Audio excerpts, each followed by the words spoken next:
চাপা, আসসালামু আলাইকুম। ফোন করছিল, বলো কি? না না না, তখন চাপ পড়ে গেছে, সরি। ও কাদের ভাই ফোন রেখেছিল, তখন আবার হ্যাঁ, চাপ হ্যাঁ। পড়ে হঠাৎ গিয়েছিল, সরি। আচ্ছা আচ্ছা, জি জি আপা। ঠিক আছে। ওরা কিন্তু এই সব জায়গায় আবার তৈরি হচ্ছে, আর শুধু আগুন দিয়ে পোড়াবে সব, হ্যাঁ হ্যাঁ বুঝছো? জি আপা, আপনি শুধু কাদের ভাইকে সব যেভাবে জায়গায় নির্দেশ করো। জি জি হ্যাঁ, না, সব আমাদের লোক থাকতে হবে, আর ওরা তো আগুন দিয়ে পোড়াবে, তো ওদের বাড়ি গাড়ি আছে, আর সেগুলো পাবলিক দিয়ে পোড়াবে, আর কি করবে? জি জি জি জি তাহলে অন্য কিছু করে লাভ নেই, তোরা পোড়াবি আর আমরা পোড়াবো। জি রাইট, এটাই ঠিক ফর রাইট। হুম। জি জি আপা।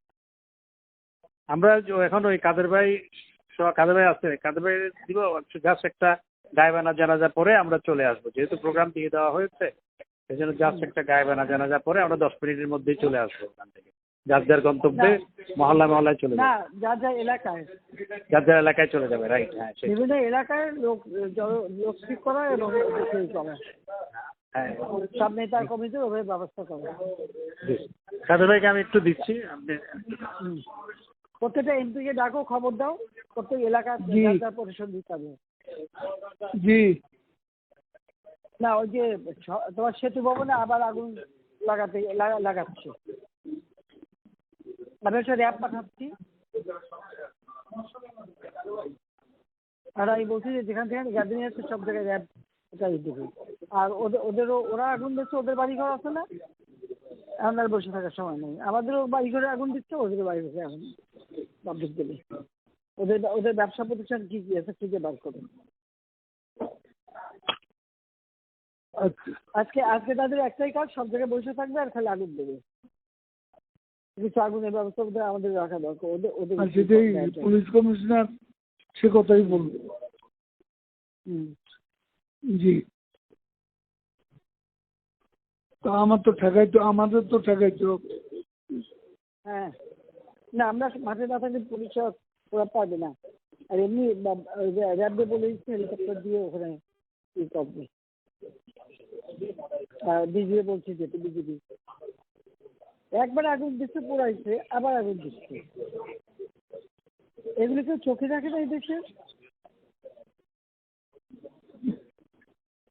আমার এই যে অবাক লাগে। না, ওই তো পদ্মা সেতু করছে, তো ওই জন্য সেতু ভবনের উপর এত। পদ্মা সেতু তোমার টোল প্লাজা পুরাই একটু একেবারে ছাই করে দিচ্ছে, মেট্রো রেল করছে, সব জায়গায় তো কোথায় না আগুন দিচ্ছে তারা। বিটিআরসি ভবন পোড়াইছে, বিটিভি ভবন পোড়াইছে, মানে বাংলাদেশটা যে উন্নতি করছে, এখন যা যা করছে সব ধ্বংস করছে। এটা বলো যে জনগণকে বলো যে আপনাদের জন্য যেটা করা হচ্ছে আজকে এরা সেইগুলি পড়ায় শেষ করে দিচ্ছে, আর আমাদের সাথে কথা হয় একরকম, তারা চলে যেয়ে করে আর এক রকম। আলোচনা করে তো এর ভিতরে করে নেতাও নেই, কেউ নেই। এখন খালি আগুন দিয়ে এটা বলে ওইটাও বলতে হবে তোমার, যে আলোচনা তো হিসেব মাধ্যমে সবসময় চলতেছিল, ওরা যারা আসে কথা যা দেয় যাই আবার সেটা করতে পারে উল্টো করে।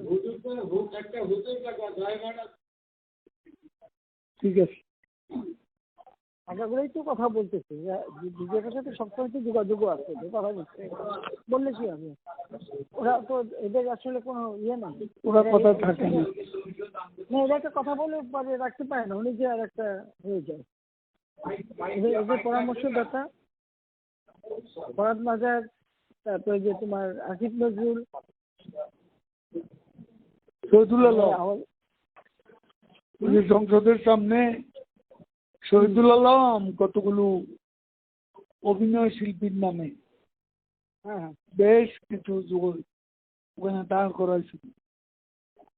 পরে আমাদের লোকজন প্রেশার দিয়ে ওই যে পুলিশ এদের হটাইয়া ওদিকে বের করে পান গেছে। ভালো না, তা অভিনয় যেটা নিয়ে হয়েছিল দাঁড়ায় থাকতো, ওদের আর কি করার কিছু নেই, দাঁড়ায় থাকতো। ওগুলা সংখ্যায় বাড়তেছে, মানে দাঁড় করাইয়া এরপরে সংখ্যায় বাড়তেছে। ও আচ্ছা, এই জন্যই একটা দুরভিযোগ। শহীদুল আলম ইনভলভ তো। হ্যাঁ হ্যাঁ, কাজে ওটা অত আমেরিকা, ওটা তো বুঝে বুঝে যে আমেরিকা ট্যুর আনবো।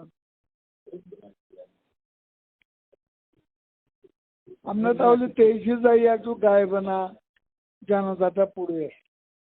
করো। জি জি, আসসালামু আলাইকুম।